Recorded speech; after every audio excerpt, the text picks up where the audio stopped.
حدیث نبوی صلی اللہ علیہ وسلم۔ حضرت نضر بن شیبان بیان کرتے ہیں کہ ان کی حضرت ابو سلمہ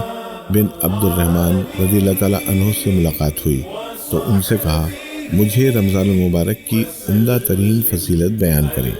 جو آپ نے سنی ہو۔ حضرت ابو سلمہ رضی اللہ تعالیٰ عنہ نے فرمایا، مجھے عبد الرحمن بن عوف رضی اللہ تعالیٰ عنہ نے رسول اللہ صلی اللہ علیہ وسلم کی مبارک حدیث بیان کی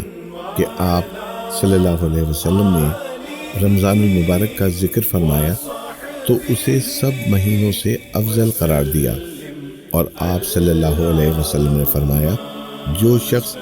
رمضان المبارک میں ایمان کے ساتھ ثواب کی نیت سے قیام کرے تو وہ گناہوں سے ایسے پاک و صاف ہوگا